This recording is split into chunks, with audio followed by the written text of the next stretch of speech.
Hey everyone, welcome back to Forced Conversations for part 2 of our Rogue One discussion. And where we left you yesterday, Darth Vader was having a bath, and then he got interrupted by Krennic, which really upset him, so he choked him out, and then he just went back to have the rest of his bath.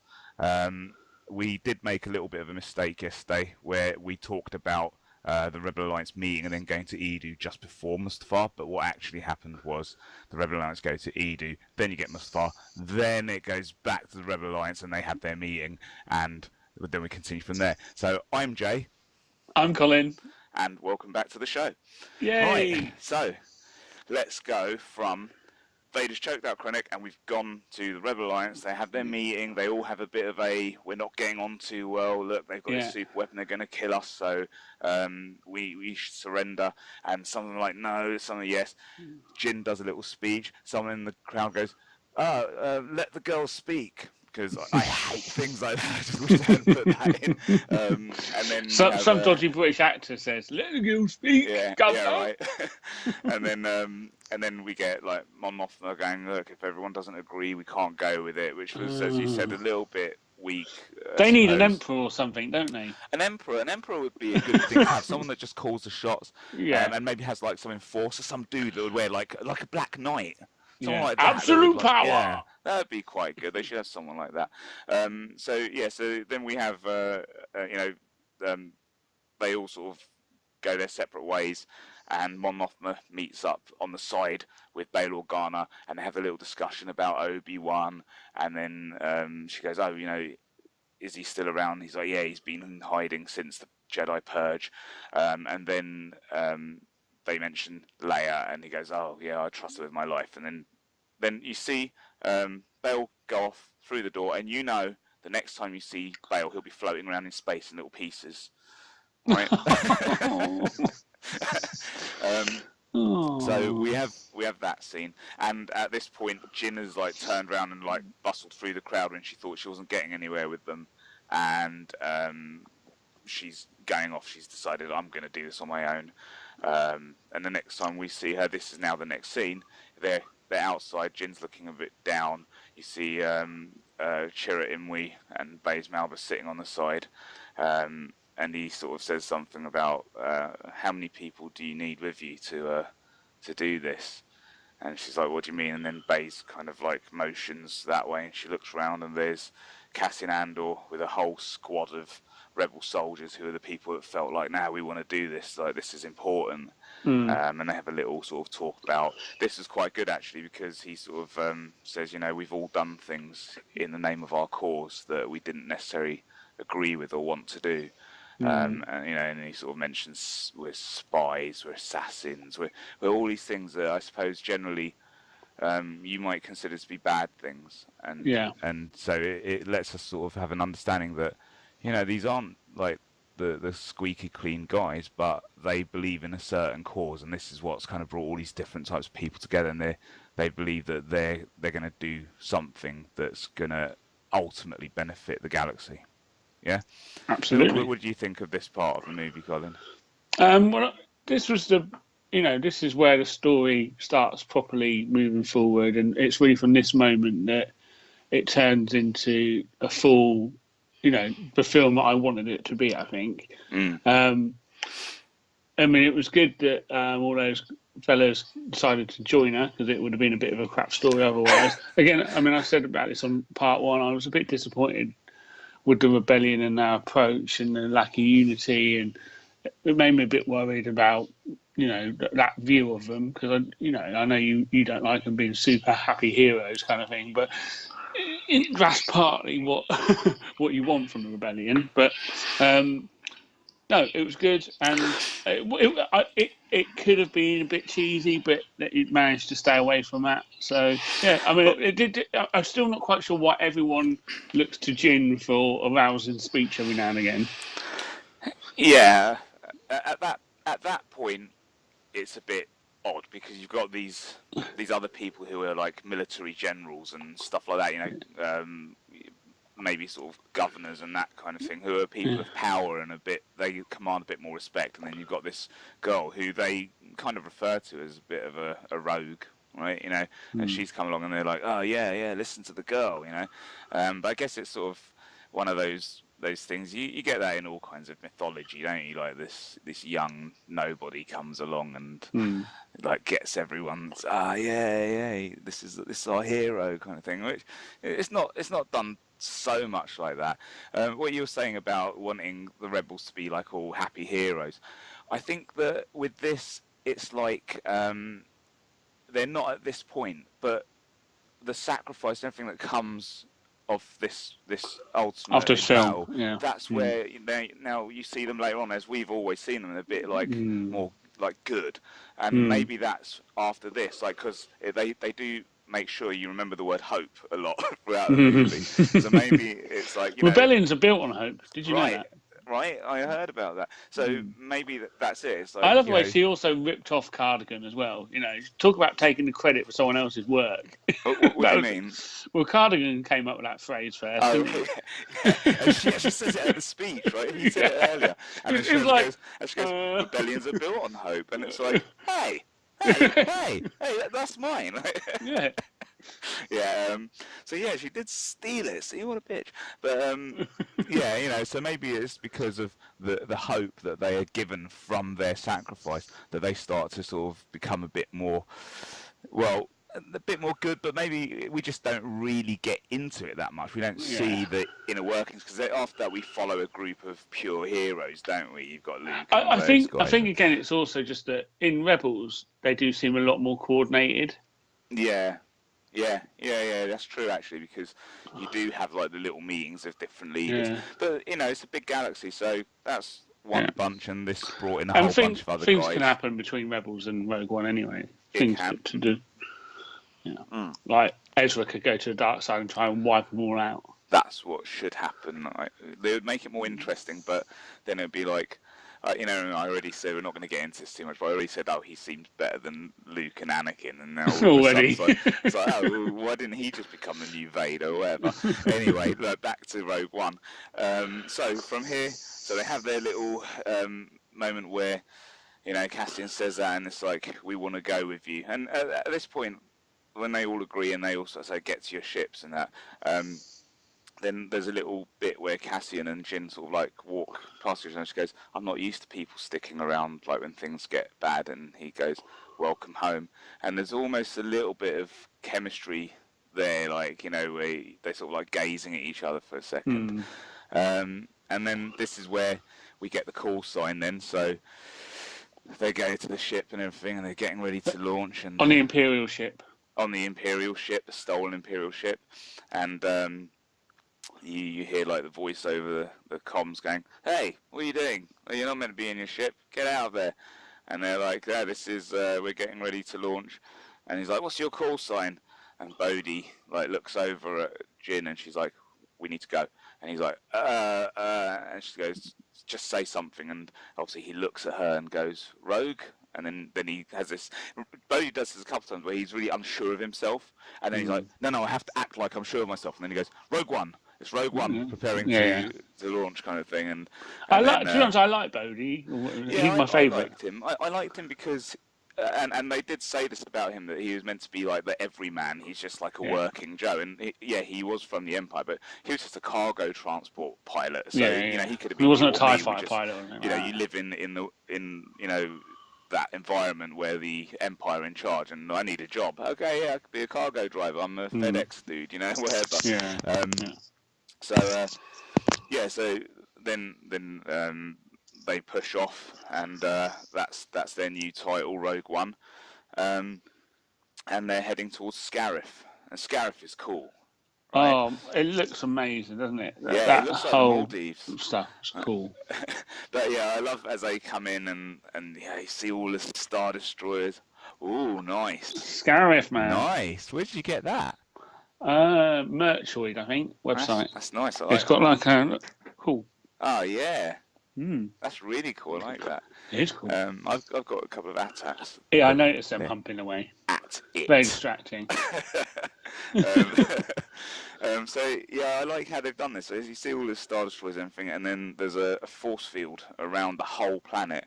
So Scarif is it's a Imperial security facility, and yeah, Yeah, you've because got we've not seen that shield type thing before. Well, I mean, no. what did you think of that whole concept? It made sense when you understand what the place is. Yeah, Right, yeah, like absolutely. you're Yeah. like, oh, okay, yeah, I understand why they would do that because like this is where we keep all our security files, which we'll come back to that in a bit later about that. But like, yeah, all important shits here. So we're going to put a force field around it. We want to keep it all protected, and there's one way in. And I suppose you got these fast ships coming from space, so it's planet one way in. Yeah, okay, that makes sense. And there's this gate, and I kind of like how they did that. They had the guys in the control tower, and you had to give your code. And there's a nice little joke on this bit from Cater as well, where Bodhi explains to them, oh, this ship should have a passcode, and then Cater goes, as long as it hasn't been wiped, because like the ship's been stolen Yeah. or whatever. And then Jin goes, so what would happen if they don't open the gate? And Bodhi's like, no, we would explode and die in the cold vacuum of space. And Cater's like, not me. I can survive in space. And those are the things I really like about Katie, just those little things that he says. So anyway, the passcode works, of course, and they are let in and they drop down. And they, I like because Bodhi's an ex-Imperial when they're like, oh, go to landing platform 9. He's like, okay, LP9, and like flies in. He knows all the protocols and that. And you've got like the squad of troops in the back, and then you get Jin doing a nice speech to rally the troops again. Yeah, like, and going back to her speech Cassian training. drops in the old make 10 men 100. Well, it was Saw, wasn't it? Saw Gerrera said a man with one sharp stick can like win the battle or some shit like that. Anyway, so they're all behind her again. Like, yeah, Jin said stuff, and they land, and then once they land, we get the old Star Wars standard of disguising yourself. Yes, but they do it really just like New Hope, really, don't they? Like, literally let them come on board. Yeah, I think that it is done just to be a little like funny nod to it like that. Yeah. But it's handy they had a little short one as well, wasn't it? Well, yeah, like they had people that were the same size, right? Yeah. But it was a bit weird though, right? So walking up to the ship, there's an Imperial commander, there's a ground crew, and then there's 2 stormtroopers. Right? They go onto the ship, and then obviously like something else goes on. I can't remember what you're seeing. I think you see Admiral Raddus, don't you, in his ship saying, or they're talking about launching the fleet or something like that. Yeah. Oh no, that's it. You get the guy comes running out towards Mon Mothma and gets stopped, and he's like, the small band of rebels have gone to Scarif, and she's like, we must launch the fleet, and so yeah, Raddus and that lot go off. And so again, just on that bit though, Jay, I mean, it did seem like Dad sort of said no to them doing it. Why do you think Mon Mothma suddenly went, oh yeah, we're going to throw everything at this then? If like 10 minutes before, because of hope, Colin. I know. 10 minutes before, she wasn't going to help them. When he says it, she kind of looks like, oh yeah, they've just done it off their own back. So I think it's just the ones who said, let's do it. Because Raddus was like, I want to fight. So he's obviously gone off there. Blue leader's standing with her, and he was like, yeah, man, I'm up for this. Apparently, originally in the original Star Wars, Luke was originally Blue 5. So in the novel. Apparently in the original one, I saw this earlier, and so in the original writing, it was meant to be Blue 5, which is probably why they put Blue Squadron in there. Anyway, so they're all going to go off. Well, surely the reason they put Blue Squadron in there is because they could do what they wanted with them, because the rest of them, Red Squadron pretty much get wiped out, right? Except for the leader, because no one else, there's no Porkins or anyone like that there. No.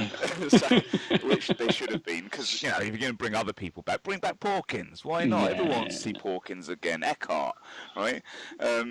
Well, maybe that's the reason they let Porkins fly, because there was no one else left, and I thought, we'll let the fatty fly. Hey, Chubbs, over here, you want to fly a plane?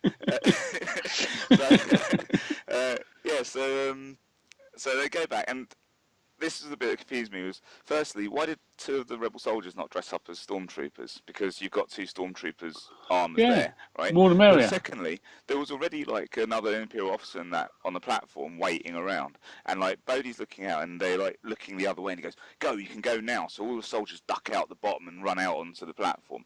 But when Andor and Jin come out with K2, right? All of a sudden they've got a robot with them. The other dude doesn't go, "You weren't a Mexican guy when you went in." A scruffy-looking Mexican It's guy like, as well, yeah, which really shaved. stood out to me. And it's like, so do none of these officers know each other? Like, if you and me worked somewhere together, right? Yeah. And I'd seen you around, I'd be like, "Oh, that's that." Even if we weren't like mates, I'd be like, "Oh, that's that guy. I see him all the time," right? But these, like the ones, like stormtroopers, I get it, right? Because you've got a mask on. But officers is just like walking around normal. Like, I hadn't seen that guy. He must be new. He must have been the guy when I wasn't paying attention. That's pretty much the Imperials. I wasn't paying attention, so whatever.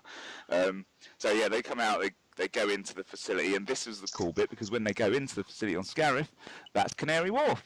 Yes. Yeah, that was cool. And once you see it all over, right? Yeah, you can. It's very. Yeah, I mean, you could definitely see it was Canary Wharf as well, couldn't you? And I get excited about stuff like that because, like, I've been there. Yeah. I go there quite a lot, unfortunately. Yeah, and now you have to get some kind of uniform, dude, and walk through there. Yeah. Yeah. All right. So there you see another AP Death Star droid saying the same line that he said in the Jawa Sandcrawler as well. And you also get mouse droids. You get some mouse droids going past. You get another K2 type droid. Yeah. They like walk past each other, and K2 like looks at him. And so they're going through, and they go into like a lift and stuff. And K2 sort of says, "I've calculated from this position, there's going to be 89 stormtroopers between us and the records, and we have a 33% chance of survival," or something like that. And so this is literally them going back and forward, and the rebel soldiers that have come out are planting bombs everywhere around the facility, and at the same time, Krennic's incoming. Yes. So Krennic's coming in his shuttle after his bit of fun with Vader. And... after Vader choked him out, and yeah, he's coming in to oversee what's going on here. Was anything mentioned to him? There's a reason that he went to Scarif. I can't. He went there to was. check the data tapes to see what. So it had sent out to see whether or not he'd sent something out or not. Yeah. So he comes in, and Jin and Cassian, they're in the place, and they start sort of going towards where they need to go, and then so they realise that they've got a lot of guys between them. They need to make a distraction. So Cassian calls back to the rebels, to the rebel. It's the commander, isn't it, that he calls back to, who is called General Merrick. And by the way, Blue Leader is General Draven. So General Merrick, he calls him and says, So he says, blow up the shit, right? But now, this is another thing where you were saying about everyone sort of going to Jin for their orders. Cassian is rebel intelligence, right? He's a captain, right? Yeah. And so he goes, right, and he looks at Jin, and she goes, and gives him the order. He goes, right, blow it. It's like, you don't need her to give you orders, dude. I mean, you're the again, dude. Doesn't General outrank a captain? Yeah. And so, I mean, it's just like they don't seem to really care about hierarchy in the rebellion. In fact, the lower you they just are, make up the a more, title, I think. The lower you are, the more command you have over everything. I think people are just allowed to make them up. They can just say, "Oh, what do you want to be today?" "Oh, I'll be a rear gunner." Well, my name, Cassian Andor. I think it sounds better with Captain in front of it. Yeah. My surname's Draven. That sounds good with General. You're General, you are.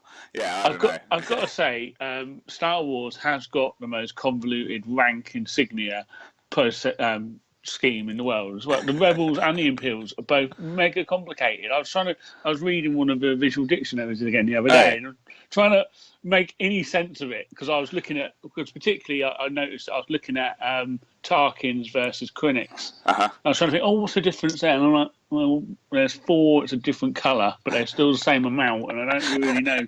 It's random. Do you know, like with stormtroopers, it's can you see that on the ear? Oh yeah. It's where the markings are on the side of their head. Oh, is it? Right, yeah. So Oh, really visible. so it's like I've got 2 or I've got 1, and like so one's like a private, and then you got like 2 that's spaced out differently, and yeah, it is a bit sort of random like that. I don't know why I don't write them on their forehead or something, like Captain. Because then it's like shoot that one. Although now they've started introducing, since Rebels, the pauldrons on stormtroopers. Those used to just be on the sand troopers, and now they started bringing them in on the stormtroopers as well, which you never saw that before. If you go back to the originals, none of the stormtroopers had that, but all the sand troopers did, and that was how you told their rank. But yeah, now they started bringing that in, so I guess it's canon now. Actually, the stormtrooper armor for the white stormtroopers in this is different as well because of the way the stomach. It's got a diagonal cut in it, which is different armor. You've not seen that before, but I guess that it was just a way of it's probably more manoeuvrable or something. However they designed it, I don't know. So anyway, so at this point they blow shit up, and this is another bit where it's quite good. Like you see, you know, the dudes walking past stormtroopers, and like it really does look like they get hit by this explosion. I don't know if they use stuntmen in some of these scenes, but it really does look like people getting blown up here, you know. Yeah. And so a few explosions go off. I think. So basically, the rebels are distracting. So put bombs all around the outer platforms to try and distract. Just before they did that, when they were putting the bombs down, there was a couple of like stealthy bits where you saw like Chirrut come up and like take it. And that was quite cool because those 2 stormtroopers walking along, and he's like, "Do you see the T-15s?" And it's like the same conversation they were having on the Death Star in New Hope. And so they're having a little talk, and he comes out and kicks their ass, and then one of them like gets tasered in the back of the head.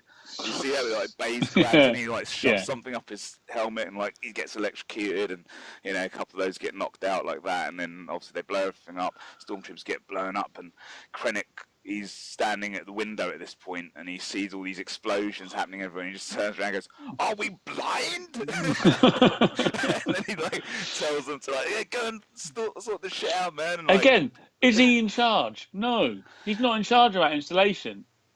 He's a higher rank than the guy that is in charge, because when he comes in, that guy's like, what are you doing here, kind of thing, and he's like, I want all of the documents or whatever that Galen's sent, and he's like, all of them?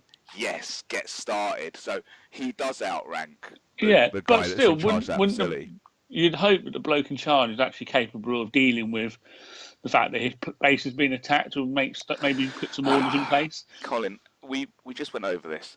As we know, the Imperial officers don't pay attention to anything. So he was standing there was all these explosions, like, what's going on? And it was only because Craig was looking out the window, because he's actually standing there, and he stopped going, and turns around, and he's like,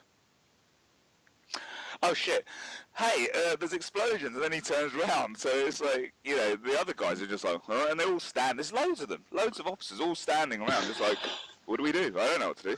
So only once a guy in the white suit comes along with a couple of like SAS soldiers with him and tells them what to do, and they all start running and trying to sort everything out and get the troops to different locations and everything. And like, this is great because the battle that kicks off is really good. And at this point, have the Rebellion fleet turned up yet? Or do they come in after this, don't they? They haven't, all the ships haven't got there yet. Pretty straight after that. It's because not long, is it? Because then they get a call back, and it's like, oh no, it's when they actually get to the records. That's where that happens. So everything's going out, everyone starts shooting, you see all these stormtroopers coming out, and now you see the Scarif troopers coming out as well. And by the end of this film, we know why you don't see Scarif troopers anymore. Because they're on Scarif, for one. And so you just see them coming, and they look cool. They are definitely an opportunity to sell another toy. Because what was the point in them? There's no need in anything different. There's nothing special that they do. None of them actually talk. They're just a cool-looking other kind of trooper that's there. Okay, we had a little technical hitch there.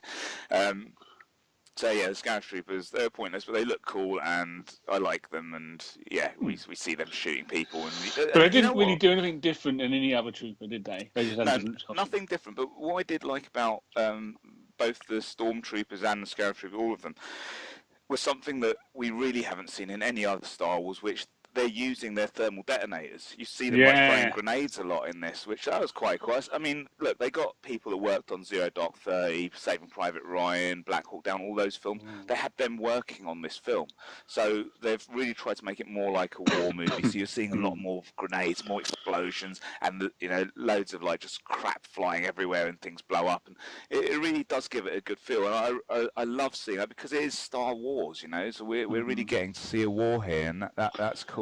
Just while we're talking about then stormtroopers and stuff. So the black Death Troopers.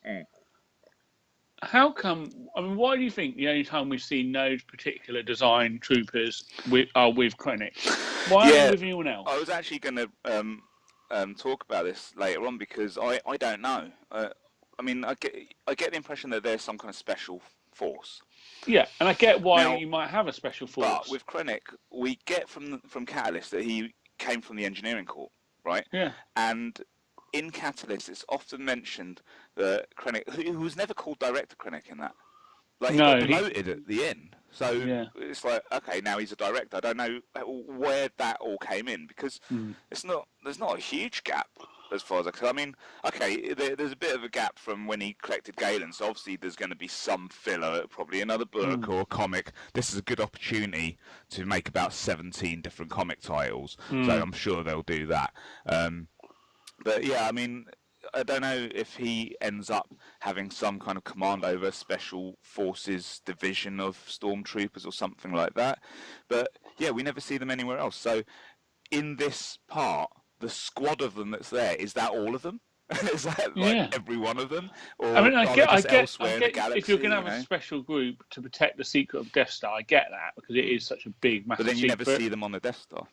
No, but you never see, and that's where and why? I mean, Krennic's not that important, is he? I mean, I don't think he is. There's a chance that we'll probably end up seeing them in Rebels or something now. I reckon, as it's sort of getting closer to the end. There's still another 2 seasons left of Rebels or something like that. 2 seasons. Yeah. Well, because it was 5 years before New Hope when it started. Yeah. So I'm guessing. So I think that what will happen is you'll probably start to get a glimpse, and maybe they'll fill it out a little bit in that. Maybe there'll be like another story, where they'll tell you a bit more because you've got the Rogue One novelisation coming out soon, haven't you? I've already got it. I'm on chapter 3. What? Where'd you get that then? Audible. Oh, man. It's on sale as well on Audible. Is it's only £10.80 instead of £19. I'm doing it because now you got me hooked. Yes, and it's read by the same bloke. It's written by someone different who wrote it. But already, I'm 3 chapters in, about an hour and a half, and they've only just got to meeting Cardigan. Okay. Cool. All the rest they fill out a lot more about Galen and Krennic's background already. I've got the hardback of Lost Stars, which is quite a fat book, and I was looking for an Audible and I couldn't find it. But anyway, no, that one's not on Audible. That sucks. Yeah. Audible doesn't have them all, but it's definitely got that one. All right. Well, anyway, back to Rogue One because that's what we're actually talking about. We'll discuss Audible. When's Audible going to start giving us some money for this? Yeah, we're advertising Audible.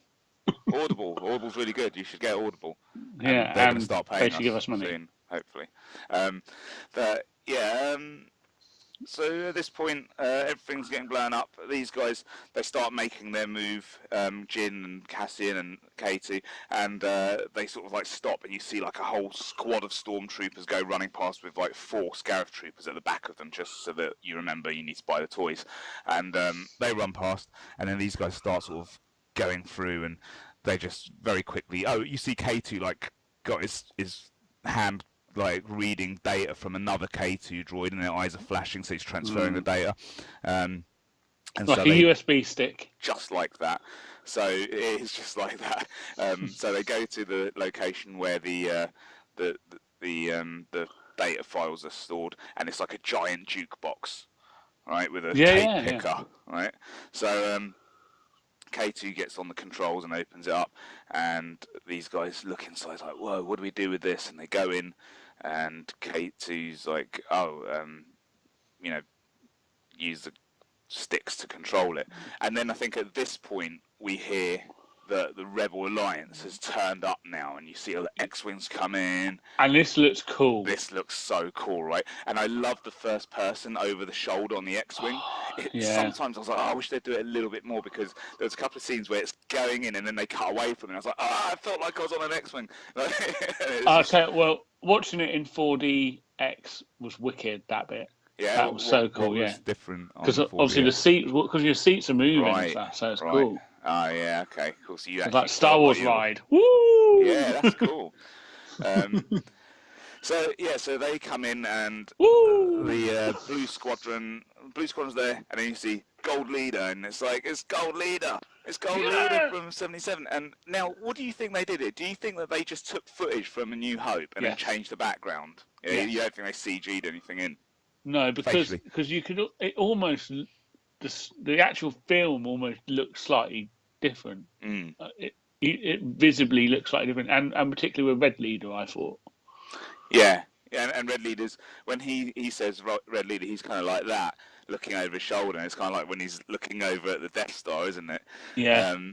So you see Gold Leader, you see Red Leader, and I was just like, wow, and I really was. I was like, my mouth was open. I was like, I can't believe like these guys are in it, and which is why I was like, Porkins should have been there too. Like at least one of the other ones. You know what I mean? Like, it's like, but the good thing is, I know this isn't quite the same bit, but you also see Red 5 die, so you know there's a place for Luke later on. And he's just like he seems really crap. He looked rubbish, didn't he? He's like, Red 5, I need help. I was like, Red 5, man, he was so rubbish. We need like a farmer or something to fly that plane. You know, like these highly trained pilots, they're useless. So farmer, that's what we're going for next. And so you see all those guys and Blue Squadron, and they the command is given for Blue Squadron to get in behind the shield gate, and for the rest of them to launch an attack on it or something like that. Is that right? Yeah. Yeah, because it's weird. Because also Blue Squadron, you get a roll call as well, don't you? You get Blue 1, Blue 2, whatever. But the other two you don't get. You just get the Gold Leader and Red Leader just for the hey, look who it is. So then that bit's really cool as well, because you see like it's coming in from behind, like looking down at Scarif, and the ships are dropping through, and then it's they came from behind. And then you see them like drop down, and you see like one of the Imperials with the Darth helmets going, close the shield gate, and they start closing it. You see the metal that bit was so cool. Pistons go up and it starts closing, and there's like 3 of the Blue Squadron, and he's like, come on, and you see it closing, and it's like, pull up, and it's bang, and they hit it, and you see the bits of the ship slide along the shield. That's so cool. Well, all it needed was it's a trap. Well, that's Saw Gerrera said that earlier, didn't he? Yeah, I know. It's a trap. It's a trap. So then like the other 2 Blue Squadron, they pull up tight and get up over the top, and then as they come over the shield gate, there's a Star Destroyer there. They fly in on it and around the side of it, and it just looks great. The space battle in this was so cool. It really did bring you back to your childhood, like when you watched A New Hope and Jedi as a kid, and those space battles like just immense. The Jedi one was always been my favourite. Jedi one's an amazing well up one. There with it. It's well up there with it. And there's all the little touches where they fly between things and you follow the X-Wing. And actually, Gareth Edwards said, the guy in A New Hope who coordinated the X-Wing battles, like behind the scenes, and how it's going to be filmed and how it's all going to work and everything, his son is the guy that did it for this movie. So it's actually passed down for something. I think that's really cool. Nice touch. And he'd done a great job. You know, like it was just so good to see. So now the Imperial fleet are coming in, and this is where they get the call. The Imperial fleet are here, and the shield gate's closed. Yeah. And then Jyn turns to Andor and she goes, "Well, what does that mean? We're trapped." And he's like, "Yeah," kind of thing. And they're like, "Oh shit!" And you know, like a lot of people, there's quite a few people I've spoken to that said these characters, because they knew they were going to die, they didn't get invested in them. They're like, well, I didn't care that they died. But that was the opposite for me. For me, I really cared that they died, because it felt more like they're really making a big sacrifice. Like, they know that there's no way out here. And as much as I haven't spent like loads and loads of time with them, it's the fact that they've gone in, they've done this when no one else wanted to do it. and they're really fighting for what they believe in, and they know there's no way out. Especially at this point, they're like, "This is it. We've got to just do what we've got to do and hope we can get out, and that's all we can do." Yeah, and that's the thing about real life wars and that. There's so many unsung heroes. These little missions that people don't hear about. It's not all glory and getting a medal at the end, is it? It's exactly. So it was good. I don't think that, for me, that wasn't an issue at all. I absolutely, in fact, that guessing that they were probably all going to die just made it all that more exciting. Yeah, same for me.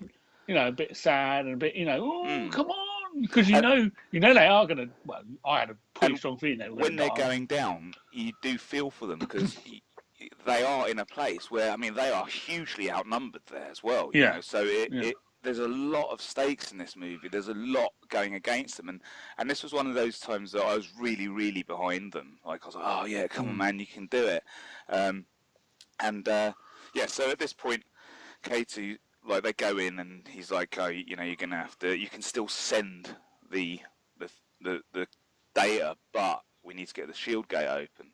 And so Cassian starts calling back to the ship, "Bodhi, you need to do this." And Bodhi's like, I can't get to it. And so they kind of talk him into like running out there. He has a little talk with some rebel soldiers, tells them what they got to do. And I like the bit that they're like, "Well, what does it look like?" Because they don't know, right? Only he knows. So obviously he runs out and plugs all the stuff in. This is where sort of jumping ahead a little bit, the shield gate gets open, the stormtroopers turn up, and Katie closes the door, and he's like, "The rebels went that way." And then Cassian's like, "Katie, what's going on?" And he's like, well. He just picks up the stormtroopers and starts beating them up. And then just before this, Jyn has given him a gun. This is what we said yesterday, like where it plays in Leia, and he's like, "Jyn Erso, your actions continue to surprise me." And so there's a little bit of a connection there where, like, initially he didn't really like her so much, and now you see like they've sort of grown to like each other a bit. And after he's just beaten up these stormtroopers, another Stormy comes around the corner and shoots him in the shoulder, and you see the laser burn through the metal, and the steam, and he turns around really quickly and goes bang, and like shoots him. Like, that's really cool. I love how he turns around and shoots him. He was actually quite a badass, wasn't he? Oh, he was definitely at this scene, right, from now on. So you see the battle continue. You see Bodhi trying to connect everything up. Yeah, my favorite. I've got to say, one of my favorite bits on Scarif was when all the stormtroopers are coming out of the base, and Big Gun just mows them all down coming out. There's loads of them, aren't there? They're all like piling out because they say send out the squadron or something, and there's like loads of Scarif troopers in that there. It opens up. It's kind of like the shutters open like the ships. At the beginning of Saving Private Ryan, where they're getting off onto the beach and all the bullets are coming in. It's kind of like that. The door opens and it's like, and it just mows them down, like about 20 of them or whatever. Wicked. That was really good. That was very cool. Because they obviously weren't expecting that. That was quite cool. Of course, yeah. They didn't think that they don't know about those guns. No one else does ever. Also, during this scene, while this battle's going on and Baze and that are out there, you see AT-ACTs. Right, the big walkers start. Oh walking, yeah, the cargo transporters. That was cool how they were introduced. Yeah, that was cool, and I like that Baze like fires a rocket launcher, hits it in the face, and it turns round, and then like an X-wing comes in, shoots it in the neck, and that one explodes. But because, sorry, I was just saying, and in this scene, you see inside just for a brief second that we want you to buy some more toys. So instead of using AT-AT pilots, we got some other kind of pilots, AT-ACT pilots. These ones look different. Yeah, nice one, Hasbro. And well, the fact that they had to change the AT-AT for the film does my cargo transporter. I know, but bollocks. I know. But in the context of the movie, it does kind of make sense because there's a lot of transporting cargo. However, on a data, I was going to say, planet. Is it because it's a cargo transport? Because you see one of them that doesn't have the orange bit in the middle. It's like just empty. And the space monkey, he's flying in the ship with the sort of Gatling gun, right? And it's firing like, I don't know what it's firing. There's like blue kind of electric looking lasers. You see how easy they cut through these things? Yeah, they shoot his legs off. It's just like, didn't they have these on Hoth? Well, that's what I was thinking. I mean, are they completely like not armored at all, like the ones on Hoth? Well, Because they're they all-terrain were really armored easily cargo defeated. transporters. The word armor's in there, Yeah, but they were really easily defeated, weren't yeah, they? I yeah, thought. and that's the one that I was talking about with the where it didn't have the orange bit, and it actually sort of, boom, like split in half, I like mean, right down the yeah, middle.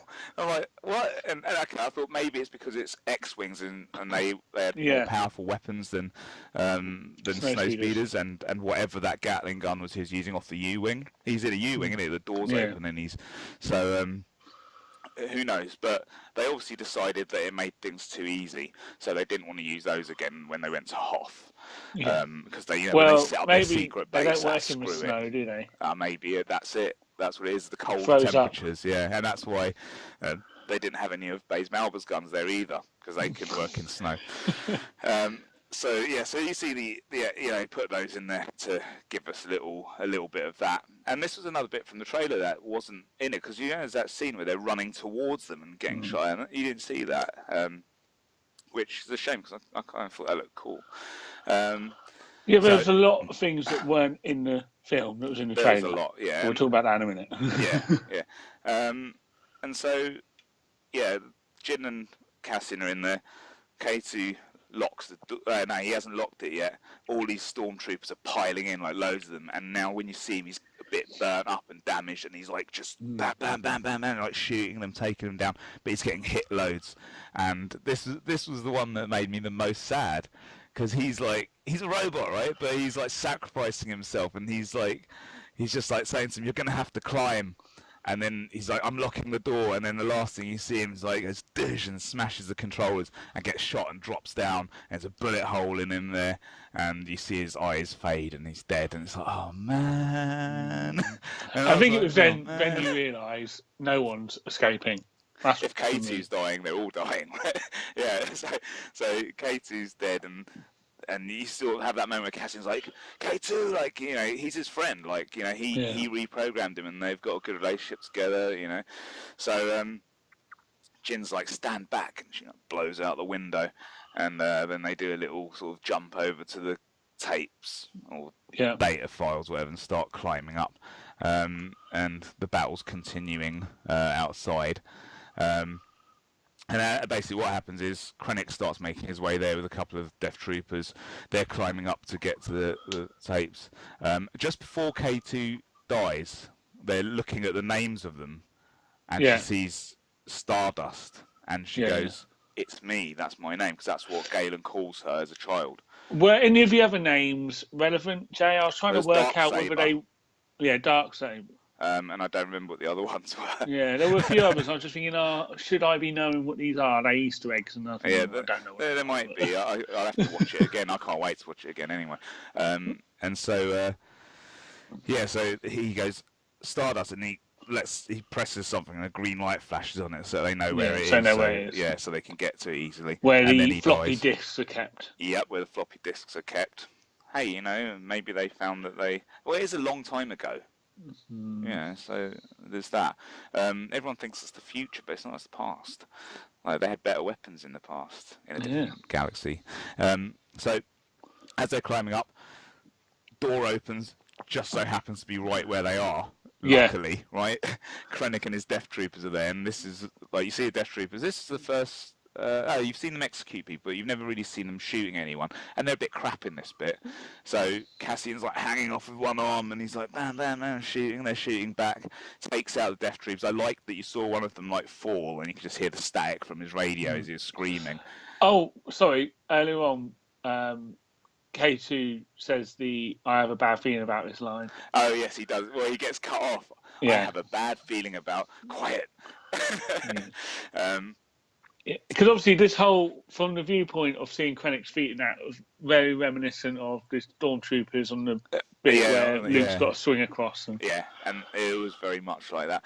So then Krennic shoots Cassian, and he falls, and the way he fell was really cool, right? Like, bounced off his metal things, like, you feel like he's getting busted up on the way down, then he's like lying there, seemingly dead on a platform after that quite big drop that would have probably killed any person.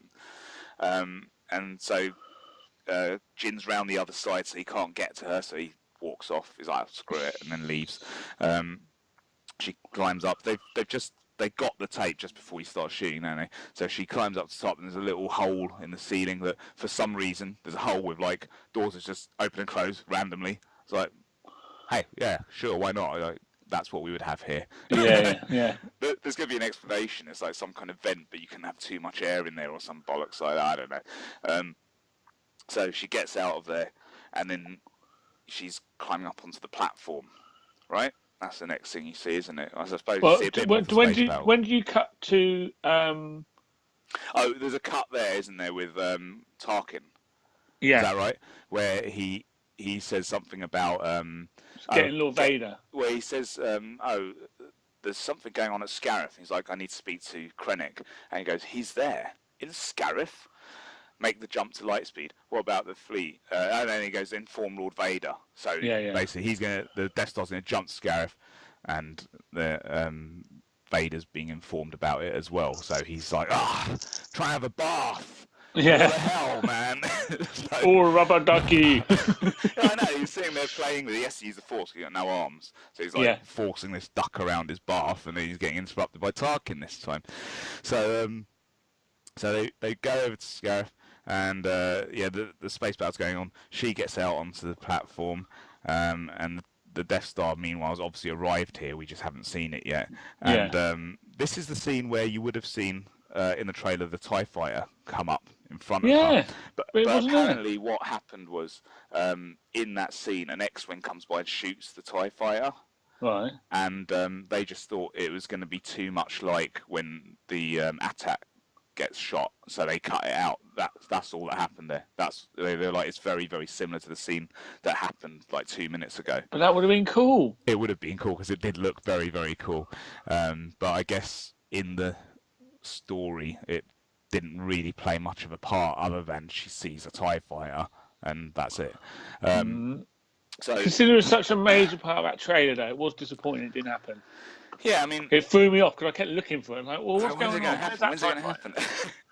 Yeah, as soon as they got to that platform, I was like, this is the bit with the TIE Fighter that I know is not in it because I already knew that. But I didn't know that. But so she goes up and she loads the data tapes, and it goes, realign the satellite dish. So she's like, so she looks why don't they put controls near each other? Right. Why does it have to be out on a limb? However, for once, there's hand railings. So on this, there's this like long, thin platform with hand railings. You're like, I don't know that the Imperials built this. Someone else must have built this. Someone with a bit more health and safety. Done something. This is one of his traps because the Imperials are like, hand railings. I can't cross this. So, so she goes over to the thing and she realigns everything and starts walking back. Oh no! As she starts walking back, is it an X-wing that comes in and shoots? Yeah. Right. And there's an explosion, and she gets knocked back, and she like falls off. She's dangling off the edge, and then she climbs back up onto the platform, and now she's like injured, so she's like hobbling along. And as she starts coming back, Krennic comes out of the walkway, and he's got a gun pointed at her, and he says, I mean, it's probably worth just saying here that the reason why they've got to transmit is obviously because they think they can't get out because of Shield's thing, and there's a bit of a whole conversation about the fact that they've got to transmit it to Admiral Akbar, and that's why Mate had to do the communication to tell, not Admiral Akbar, Admiral Akbar, the bloke that's not Admiral Akbar, tell him to receive a transmission and all this stuff. Yeah. Because obviously they go into a lot of pains to make sure we understand why it's a transmission and not data files that have been lost. That's right, yeah. So, and she actually recaps for us because at this point, Krennic comes out and goes, "Who are you?" Yeah. And I don't know why he would bother, but anyway. No. So she's like, "You know who I am." So why does he care? But he kind of looks at her, when she goes, "You know who I am?" He looks at her like, "No, I don't." And she goes, "I'm the daughter of Galen Erso, Jyn." I'm another brunette in Star Wars. And he's kind of like, whatever. and then she kind of goes, yeah, you've lost because my dad put a trap in the Death Star. He put a fuse in there, and I'm going to send the information up to the Rebel Alliance, which is going to light that fuse. And it's like, oh, right, the baddie thing, right, well, I've just told you the whole plan. And he goes, well, she goes, you've lost. He goes, no. He goes, I haven't lost anything because the shield gate's closed. It's not, dude. And she goes, and he goes, so now you're going to die. And just as he says it, he gets shot again for like the 15th time in the movie, and this time it's a dead man because Cassian somehow. Now imagine that was you, right? You fell, you hit all them poles on the way down. Yeah. Now I can only imagine that he's got out of there one of two ways. He's either gone back up and got out of the door where Krennic was, in which case he's going to run into a load of Imperials, right? Yeah. Or he's climbed all the way back up, and then on that door, he's like climbed like that many pull-ups. It would be difficult, but he's all busted up, and yet he gets out of there, right? But also, he shot somebody earlier on in the film for not being able to climb up something. Yeah, yeah, right. So he has to climb. So yeah, he gets out of there and shoots Krennic, who goes and like just turns into a heap on the floor. And they go over and they pull the thing, and it beams up the message, and Rad's like, we're getting a message from Scarif, and they're like, yeah, cool, it's all coming through, and they're like, we did it, and then they sort of like are holding on to each other because he's injured as well, and then she looks at Krennic, she's like, and he's like, no, leave it, it's done. Why? I don't know, right? Why not give him a couple of licks? We're not those kind of people anymore, so they like hobble off together, and he's like, do you think anyone's out there? Anyone will get the message? She goes, yeah, I think there's someone out there. Hope, right? Once again. And they don't say Hope, but they're talking about Hope. And at this point, they piss off, and Krennic like gets up and like starts pulling himself forward, and he looks up, and there's the Death Star. The weapon that he spent so much, if you know Callus, so much time and effort creating, is standing pointing him, and there's old Tarkin. You may fire when ready. And once again, we get to see the Imperial gunner turn around and face the camera. I'm a gunner, and like prevents primary ignition, and like it takes ages to shoot. It does. He's also told them not to shoot. He says, "Destroy the base." Right? Yeah, don't blow up the whole place. Just do a little bit of damage. Destroy the base where we've gone on about all of our important data is. Yeah. Now, I assume that Tarkin's clever enough and somehow he's got all the data on the Death Star now, because he's just turned up, he's like, screw it, just get rid of all our data, we don't need it anymore, we've got a Death Star now. Because there was no reason to destroy it, was there? Not really, and also, it's weird because they shoot, and it looks like they shoot into the water, right, because then it's going to ripple out and come back, but it zooms out, and it also happens to blow up the platform where Krennic is. Yeah. It's like, because like you see the explosion over there, but then you see that going and like just crumbling. So how did that happen? The other point I'd like to just ask is, why didn't Krennic just order one of the TIE fighters to shoot the antenna thing a while before, when they realised that they were trying to get the data out? Maybe we should destroy the big antenna. The antenna, we'll still have our data, but they're screwed. Yeah. But this is because Imperials don't pay attention. But they're very reactive, aren't they? yeah, I don't know. They just, that is actually the most sensible thing that could have possibly happened, and no one thought of it except for you. You should be an Imperial commander, dude. Well, no, I obviously shouldn't. This is why. Yeah, you wouldn't know what you're doing. I'm too good to be one. I should have 20 little red buttons stuck on me. So Krennic looks up and he sees it shooting, and then you don't see him again. I was kind of hoping, because you see the guys move out of the way of the laser, and like from inside the Death Star, and you see the gun sight. I was hoping that you were going to actually see a quick shot of him look at it, look back at the Death Star and see the laser start to form, me too. And then see his face like, oh shit, like, and then you don't see him again, and that's it. I thought that's why I thought that would be really cool if you could see it from his perspective. The beams like, coming. It's about to fire, and it's like, this is it, man. I'm done. My Bloody baby's killing me. Yeah, damn you, Galen, and Tarkin, and Vader. Damn you all. Anyway, and he never got to meet the Emperor. He He never got to meet him. He really wanted to meet the Emperor. He He really, did. really wanted to meet him, and he never met up with him. So he's dead. And you see Jin and Cassian then. So we haven't talked about. You see Chirrut and all those guys. Yeah, all getting killed and all that. So they all get killed. Yeah, They all get killed. Pretty good. Well, first of all, Boo gets blown up. Bodhi gets blown up. This is all before this happened because we just skipped it. So Bodhi gets blown up because a Scarif Trooper throws a grenade into his ship just after he's connected everything up. And he's like, this is for you, Galen, and then this comes in and he gets blown up. Then the other end needs to press a button, right? Yeah. Which I'm wondering how it works, because when Bodhi's blown up, there's no... am I cutting out? No. Asian thing, yeah. Hold on a minute. Am I cutting out? Technical difficulties. No. Okay, I can hear it in my ear. So he's connected it, but then when he gets blown up, should it not all disconnect? It's not connected anymore. Yeah. Right? But, yeah, whatever. The thing that he took ages to plug in. Yeah, right. So then you got Chirrut wants to press the button, and they're being pinned down because Death Troopers have turned up. And they're they're badass. They're just shooting everyone, and there's a whole bunch of rebels trapped in this little thing. And they're like, we need to press that button that they put way outside this building for some reason. It gets rained on and stuff. And so one of them's like, I'm going, and he comes out and just gets shot straight away. And so then Chirrut's like, I am one with the Force is with me, or whatever.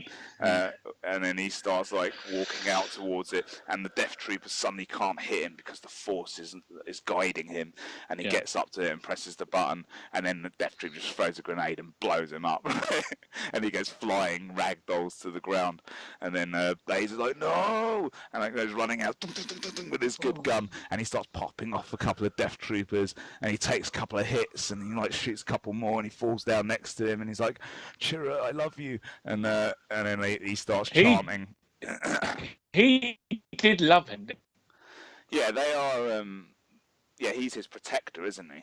They work together. Very close. Mm.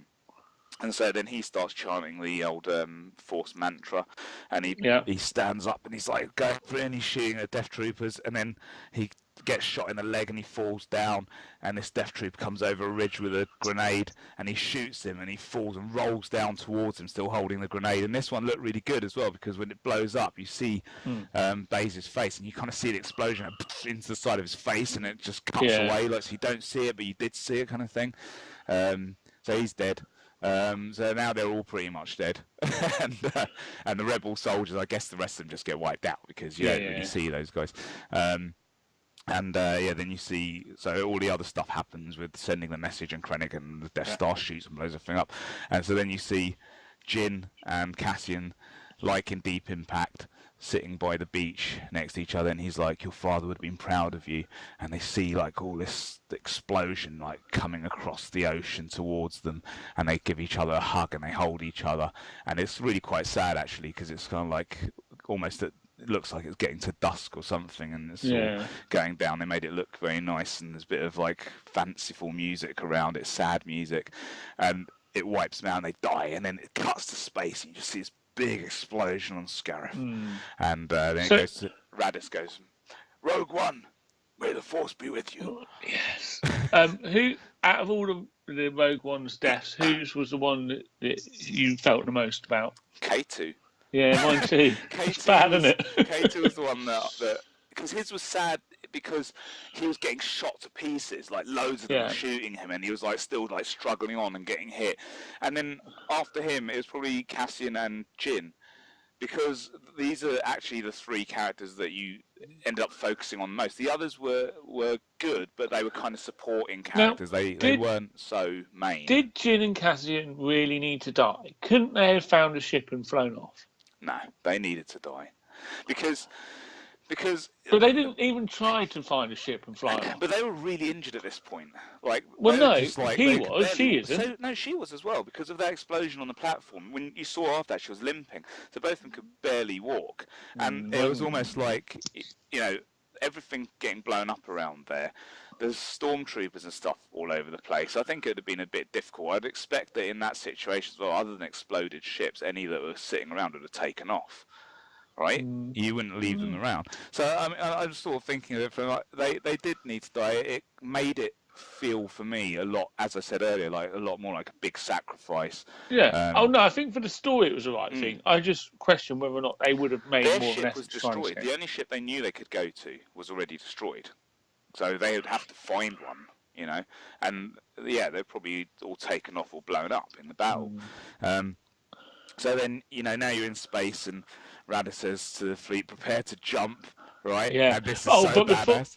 one of the cool bits I liked in the space battles, while all the other stuff was going on, was when the Gold Leader leads a bombing run on one of the Death Stars and on part of the Scarifs. Because they've got to try and destroy the shield. The shield, thing, haven't they? And again, it was just cool because they used the Gold Leader bits from. So that was really cool. Yeah, that was good. I'm starting my attack run. And yeah, that was cool. Because he just says the same thing all the time in the same tone. So yeah, now Rada says, "Prepare to jump," and all the ships jump. And as they start jumping, the Devastator turns up, and they crash into it, and they all just get smashed to pieces. So good. Right? And the big ship, that's Radis's one, right? Radis dies there, so that gets all obliterated, and you just see Vader at the window looking out, right? Which on this part, I noticed on my third viewing was Vader's looking out the window, and you hear like the officer talking to him, but Vader's forgot to breathe. He's not breathing. Then he says something, goes, "Oh!" So he gets like one breath in there, and then walks off. And at this point, I thought, okay, because I'd avoided all the Vader stuff, and I knew what I hoped for. And now in my mind, I imagined, you know, when you saw on the trailers the AT-ATs and everyone running towards them, I imagined you were going to see Vader on land there, like just like chopping people. I was hoping he was going to be down there, kill him. So at this point, I thought, okay, so right, Vader's in Devastator. He's just crashed. All the ships just crashed into him. So I was like, okay, so this is gonna be it. That's all you're gonna see of him. And he says, "Prepare boarding party." So in my mind is like, okay, they're gonna go after it, get a boarding party ready. We're gonna go and catch the ship that's got the plans and get onto it. No. That ain't it. That ain't what's happening. You see a couple of TIE fighters, a TIE bomber, and a shuttle flying off. Right? Yeah. And this is just some insanely good shit now, right? Yeah, this is what absolutely made this film. And if you didn't like any of the other rest of the film, this bit is enough. There's no way that you couldn't like this bit. If you don't like this bit, you don't like Star Wars. It's as simple as that, right? Because this is like one of the best things ever. Possibly one of the best things ever in any Star Wars movie ever. Yeah. That's it. It is, right? So it's the best ending of a film ever. Oh my god. Ever. Oh my god, how good, right? So we're on there's a rebel. So what have we got? Is it a rebel Corvette? You've got the blockade runner like stuck underneath. Is that what's going on there? So you see the shuttle going into it, and it's a disabled one, isn't it? And we didn't talk a bit about how the Death Star bit when not Admiral Akbar gets that Hammerhead Corvette to ram. That's how they destroy the shield gate. Yeah, which was again a bit weird. I thought it was quite cool though, because it used cool, ion torpedoes to take out the one of the Star Destroyers, right? Yeah, so that's what Gold Leader did. He knocked out that Star Destroyer. Then Admiral Akbar sends sends this Hammerhead Corvette to then push the disabled Star Destroyer into another Star Destroyer. And you see it's got like this big hammer front to it. Yeah, and it sort of cuts through. Now, that bit seemed a bit... Would it really cut through like... I mean, it seemed like it was like cutting through ice cream or something. It did, yeah. Like, so he hits it and he goes... And they're like, prepare for impact. You see them all holding on and he goes, engage sublight engines. So they're like using really powerful engines. It's like pushing it through space. And yeah, then you see the other guys on the other ship going, engage reverse engines, which is like, it's a bit late, mate. And yeah, it comes in. I suppose like... they would have both started to smash up, but I guess like the sides of it, maybe because ships might bump. Maybe the sides are tougher than like the top bit or something. You know, where the bridge is.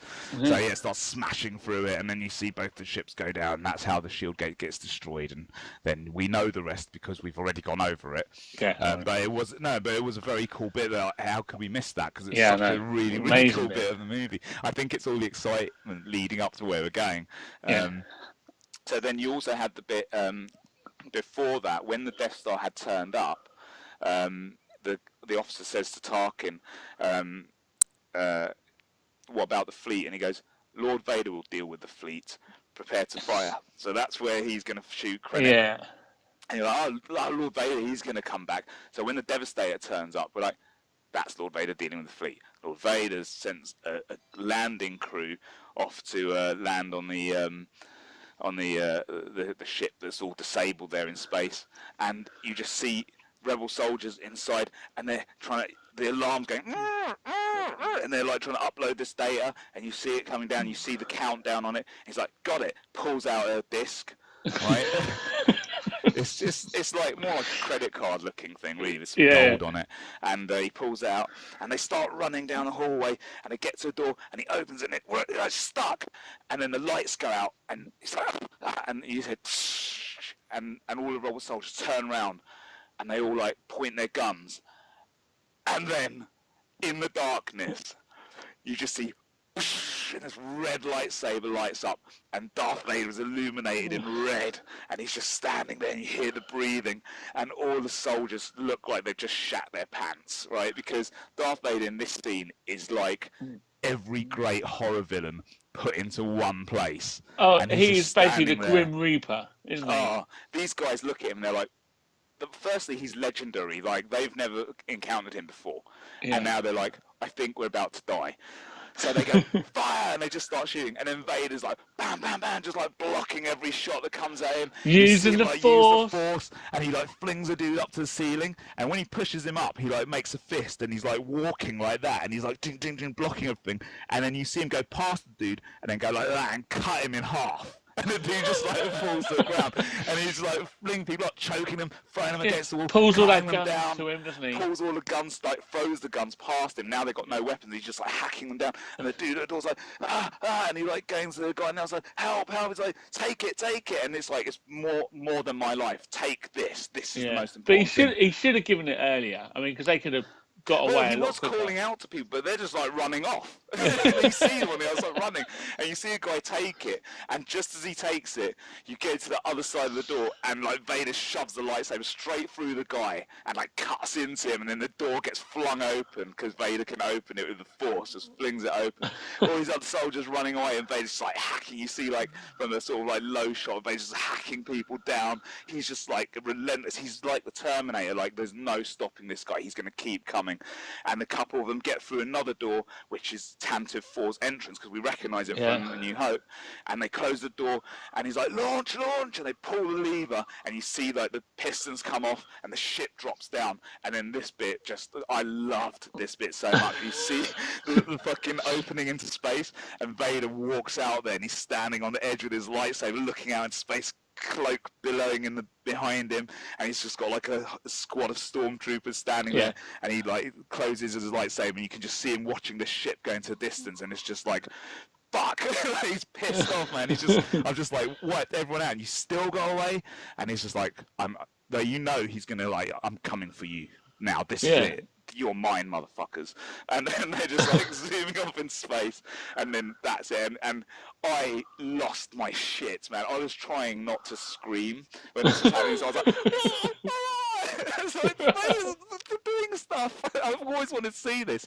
And there was a rumour that when they originally shot it, you saw Vader cutting people's heads off and stuff, and they were like, it's a bit too much, and they like cut that stuff. I want to see it, man. I want to see that. I want to see Vader like lop someone's head off, because we saw Jango's head kind of get cut off. Well, maybe it would be a special like deleted scene or something. That would be amazing, scenes. Right? That would be so amazing. Extra Vader scene, and it's like a hour-long Vader fucking. The unrated version. Rogue One unrated. Oh man, imagine. So after that, Vader's standing there. That's the last time you see him, and you see a really cool shot there. It kind of goes to the front of Tantive 4 as it's flying away, and like the other ship is in the background. You can still see that little hatch there where Vader's standing, and I thought that was really cool. And then we go into Tantive 4, and you see Captain Antilles, and like a couple of soldiers run past. They hand him the data stick, and he says something like, "Oh, we need to get it." To and this is where I was thinking, oh, we might see C-3PO or something now, but then something better happens. Something better happens. So they open the door, and Leia stood there, face. I'll continue. all the excitement, all of that excitement is just Sorry, got I got into too coffee. excited. It's like, I almost got force choked by Vader. Oh, I should have done that, shouldn't I? I should have sat there like that. Yeah, Right, so the door opens and there's the back of Leia. She's there, and what does she say? Well, Captain Antilles has the data card, and she kind of turns round to him, but we don't see her yet. And he gives because the camera moves back. Goes, what does this mean to us, or something like that?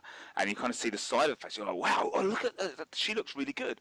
And then she turns around, and it's 19-year-old Carrie Fisher, and she just goes, hope. Cause I've got to say that again, hope. Yeah. And then it just goes. Then you see like the pilots jump to light speed. You see Leia from behind again, and they zoom off into the distance, and it closes, and it's the credits.